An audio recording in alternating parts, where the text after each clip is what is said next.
Like if they hadn't got a conviction, all of West Memphis had been after them.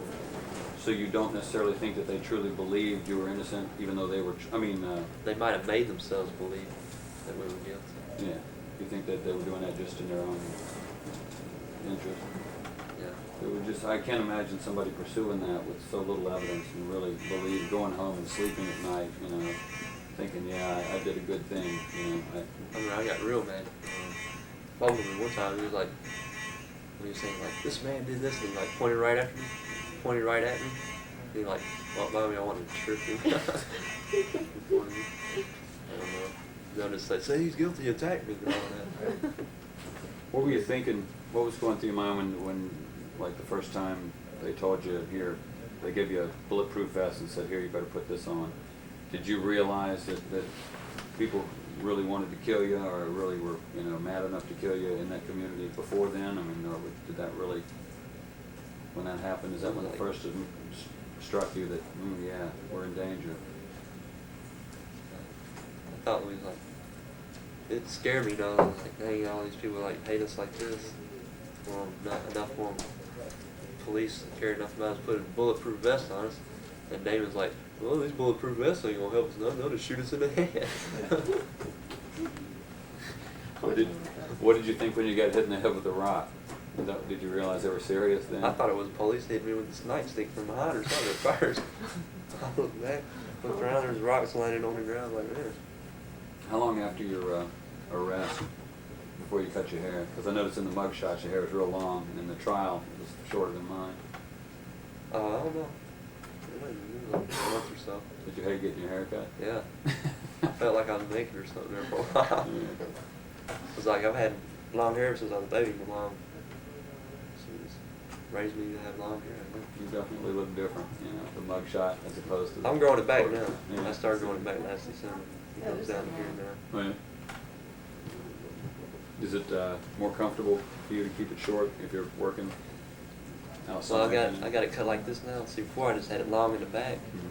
Well, now I'm growing it top long and keeping it short in the back short, the back and the side short. Mm-hmm. That way I can pull it back in ponytail. That way it'll look short, like work or something. Right. Like around the house, around the barracks, I can pull ponytail out and let I notice you're not like really dark tanned or anything. You're not apparently not out in the sun a lot these days. I've been working in the kitchen for long since I just got on post squad. But it's practically fall and winter and the sun got out. One of the corrections Actually, officers. I'm darker than what I was. Got a little bit of sun. Were you ever much of an outside person before? Or no? Yeah, I was always outside. Really? Like when I was sitting at home, I'd go out on, I lived on the lake, right? I'd sit on the dock and fish and stuff out there. Was it you or Matt? Damien was telling us how to train, freight train one That was time. Matt. That was Matt who did that? Yeah. Ended up in... Ended up in Memphis. Yeah. Went all the way across the Mississippi River. It's still going. You ever do anything like that though when you were younger, when you were his age? I mean, did you I ever? never hopped on the train. Well, I hopped on it when they would stop, but when they started going, I jumped off. So I didn't really want to get someplace real far and then have to walk back or something. That's true. Mm. I did that once. I had to Him call my and- dad. Did what? I had to call my dad to come get me to Jacksonville. They went running away. I think it was just my brother and a couple of his friends were just playing or something. Cause he was like 10 or 11 then, brother. He was on this train and it had cars in it, like cars from the factory. They was in there playing them, turning on the stereo and stuff, because they had the keys in on the road set. And all of a sudden it was going and they couldn't get out. And then they was in Memphis and when it finally stopped, and then went across the Mississippi River and everything. And they was going through downtown Memphis and like the ghetto. It was like, oh man. And they got like hungry and only had like $1 or something. Went to McDonald's and split one hamburger 3 ways. Oh man. And finally, it was cold and stuff. One of them finally got enough nerves to call my mom. I'd love to look over the train and see these kids in these cars. I know my mom was running me around all over town to all my friends, his friend's house and stuff, looking for him. Oh, he was supposed to be home at dark.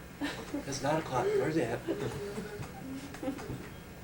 Off of the interview record here, if we want to, not if, I mean obviously the things that we're going to put together, and you and I talked about this a little bit on the phone, we put together a newsletter, with all this stuff and interviews and all that kind of thing.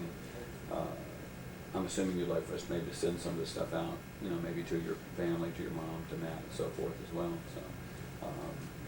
I know I still have the phone number you gave me, but if you can just sometime in the next week send an address where, to me, where I can start, you know, sending out things and keeping them up on this. And again, just for your own information, the reason that we kind of held off on, you know, getting stationary letterhead and so forth made with West Memphis 3 as opposed to what we started off with, is because we didn't want to wait and talk to the two of you, so we would have, you know, so we could say legitimately that, you know, there was communication between us and representation, you know, in person. Yeah. So if you've got people that you want to put, that you want us to put on the mailing list of anything that we pull off the internet or post on the internet or anything else, just drop me a letter, you know, give me the addresses, and everything that we do from here on out, we'll keep them posted. And like I said, we'll also, if we send you stationery, you know, some letterhead stationery that we want to print it up, can you receive that paper in the mail, or do they? I don't know. Writing paper, or do you have to buy writing Never paper? tried. They sell writing paper. I don't know. Check on that and Go to the see. chaplain. What's that? You might have to go to the chaplain on something like that. Good chat. See what they say, and you know, if we can send it to you, we will. If not, we don't. Won't. I think one of the main things that is sort of important for us is to keep everything real current, you know? Like, you know, and also as close a contact as possible, because people take us a lot more seriously if we've actually met you and you know who we are, and Yeah. you agree with what we're doing, and you're with us, and, you know, there's nothing about what we're doing that you disagree with or anything like that. So as long as we can keep people current on it, because I think so many times people, like I was telling Damien, I bet a lot of people watch that movie and it gets over and they go, wow, bummer, you know. You hungry?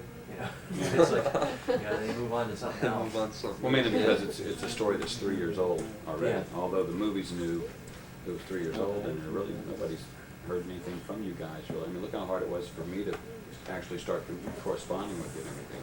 You guys were pretty much hard to get. I know when I called the Department of Corrections to get your address and Skelly's address, the guy told me over the telephone, he says, you know, here's their address, Varner, et cetera, but you don't expect to hear from them. Their attorneys, from what I understand, have advised them not to, you know, communicate with anybody, you know, and I was like, well, I'm gonna give it a shot anyway. So for that reason, you see what I'm saying? It's hard for us, or anybody, for that matter, to help you if we can't, you know, stay in touch with you. And otherwise, it's just some people from California and Pennsylvania and Louisiana saying that, you know, we represent them, but, you know, if we don't, you know, just click that. Yeah. That's even just, not even legally, but just, you know, when we're writing things about you and attributing to you, it's nice to know that we actually heard it from you, not just like, well, I think he thinks, you know, and people would take it a lot more seriously. What we want is for you to be addressing people, and again, we had discussed this with Eccles, and I don't know how big it would go over with Jesse, but we were thinking about as far as these newsletter flyer things and so forth, and as far as, we want you to write what you want to say, but as far as the appearance of the overall publication and all, it's going to be, you know, up to her, and it's going to be slick and nice and appealing and easy to read and all that kind of stuff, so it'll have a lot of integrity, but what we would like to do, if you're not uneasy about it, is just like writing a general open letter to the readers, you know, even if it's a paragraph, 2 paragraphs, you know, just to kind of say what's going on, just to let everybody know that, you know, you're not dead, and that that you are cooperating, you know, with the fund here, and so on and so forth. Just to kind of, because otherwise, other than a few personal letters that you've written, probably mostly to the girl you were talking about earlier, you know, nobody is ever going to hear anything from you, and you're just going to be here in Varner forever. And so with the internet, with the usage of the internet, something that you write, again, even if it's a couple of paragraphs, will literally reach everybody in the world, you know, that's tapped into the Paradise Lost website or whatever.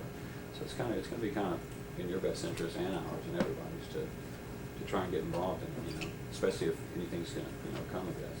But Damien's letter to the readers was, in big block letters, leave me the hell alone. Yeah. Love, Damien. Love Damien. We're like, we'll let you think on that. But, you know, obviously and see, he's like you. He's not really interested in writing a lot of people. He's got a little girlfriend now, and told you about that up in Brooklyn or whatever. And he's sort of, you know, obsessed, I guess, with her. He's kind of dropped out. I don't know, I think a lot of people are saying, even from the trial, where he was flicking his tongue and blowing kisses and all that kind of stuff, just out of spite or whatever. a lot of people are gonna say, well, if they don't wanna help themselves, you know, why should we give a damn about it, you know, so. Yeah. That's why I was really glad to, you know, to see that you were, you know, willing to talk and all that kind of stuff. Did you think during the trial, did you think that it was just impossible that you'd be convicted of it? Yeah, I figured, I was naive then. I figured, you know, that truth would be brought out, you know, that when people get on the stand and take an oath, they have to tell the truth. You know, it's naive then. You know, people get up there and lie. Then really, if they don't know the truth, they can fabricate their own truth, and they can actually believe that. Do you think people believed the lies, the things they were saying that weren't true? Do you think they actually themselves forced themselves to believe them and justify them? They could have, somewhere. Because the people that were, you know, these people that go to church, put their hand on the Bible and we said, I swear to tell the truth. I guess you have to have some sort of mechanism in your mind that makes you believe that you're not lying. Yeah. Like that, those girls from Girl Scouts, they just overheard part of that conversation, you know, so they can believe what they said, you know. That he said that he was going to do this, but really he was talking about police talking to him, saying that he did that, or rumors or something. Since they couldn't show their faces or their names or anything like that in the movie, no one actually saw who the jurors were, you know. You saw like just a brief shot of their legs or whatever. Really, I couldn't really see him all that good. I didn't have glasses back then. You know. Oh, I okay. needed glasses all my life, but I was like, I ain't wearing no glasses. Was it like half men, half women? Were they mostly white, half black? Were they old, young? What was the jury like? I mean, do you think I remember that? there was this one old woman, real old woman, and her son had been convicted of something and was sent to prison somewhere. She was talking about that during jury selection. There was this black guy. There was only one black person, one black guy. He was in Florida at the time. There was some kind of ROTC Army thing or something while the trial still was happening. And he had just come back and they selected the drug kid. He didn't really know nothing about it.